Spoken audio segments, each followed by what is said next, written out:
প্রতিদিন যেন প্রতি পদক্ষেপে যেন সাফল্য পায়, সেইভাবে আপনার ছেলে মেয়েকে তৈরি করবে।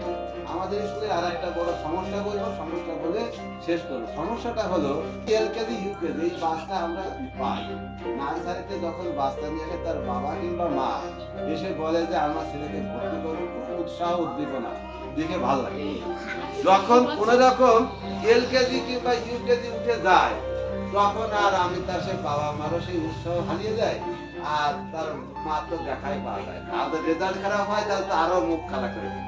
হ্যাঁ, আমার কথা হচ্ছে যে এইটা করা যাবে না। স্কুলে যদি ভর্তি করতে হয় দীর্ঘদিন ধরে আমি সরকারি লোক থাকবো যে যদি কোনো সমস্যা থাকে, আমার মনে হয় না যে অর্থনৈতিক সমস্যা নিয়ে এসে এই স্কুল থেকে, আমার ছোট স্কুল হতে পারে কিন্তু অর্থনৈতিক সমস্যা নিয়ে এসে কেউ আজ পর্যন্ত আমার স্কুল থেকে খালি হাতে গেছে। কেউ যদি বলে যে আমি 11 মাসের মাইনে দেওয়ার পরে 1 মাসের মাইনে দিতে পারবো না, আমার মনে হয় না যে স্কুল থেকে আমার টিচার ঘর হতে পারে। আমার হয়তো পরিষেবা সেইভাবে নাও থাকতে পারে, কিন্তু আমি মনে হয় না যে তাকে আমি ফেরত দিই। আপনাদের কাছে আমার অনুরোধ থাকবে যে অন্তত বাচ্চাগুলোকে কিছু পড়ান, অন্তত নার্সারি এলকেজি পড়াই নিয়ে ওই যে এখন দুষ্টুমি করে বলে যে যখনই অনেক ভর্তি হওয়ার মতো ব্যবস্থা হয় সঙ্গে সঙ্গে নিয়ে যান, তাতে আমাদের খুব ক্ষতি হয়। আর আমাদের খুব বেদনার একটাই জায়গা, কারণ আমরা ওই হাতে কলমে থাকবো অকাকা শিখি, যখনই নামতা শিখায় অকাকা শিখায়, এটা কিন্তু প্রথম পরিশ্রমটা আমাদের খুবই পরিশ্রমের বিষয়। এবার যখনই একটু শেখে আপনারা ভাবেন যে আমার ছেলে মেয়ে শিখে গেছে, আমার আর এই স্কুলের দরকার।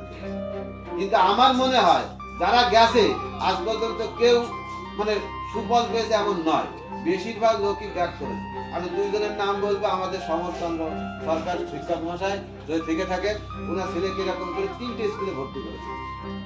শেষে ওনার মেয়ে যদি হয় ছিল যখন বলেছে আমার মেয়ে যদি পড়ে দিলে আমরা এই স্কুলে পড়ি, এখনো পর্যন্ত পড়ে 2 জন একবার আবার 4 জনের লাস্ট থেকে উঠছে এই বছর পড়ে। আর গতবার চলে গেছিল 22 দিন 1 রোল নাম্বার, সে নিয়ে যাওয়ার পরে দত্ত মিলে ভর্তি করেছিল। এই বছর আমাকে বলেছে যে আমার দেখা হয়ে গেছে, আমি এই স্কুলে নিয়ে আসবো। বিদ্যালয়ের কোনো সমস্যা থেকে থাকে, বিদ্যালয়ের সমস্যা থাকতে পারে, মাস্টার সমস্যা থাকতে পারে, পড়ানোর সমস্যা থাকতে পারে, এটা হচ্ছে একটা পাঠ, এটা হচ্ছে একটা সারা বছর একটা পাঠ। যদি সেই পাঠে যদি সমস্যা থেকে থাকে আপনারা বলবেন, আমরা সেই অনুসারে ব্যবস্থা নেব।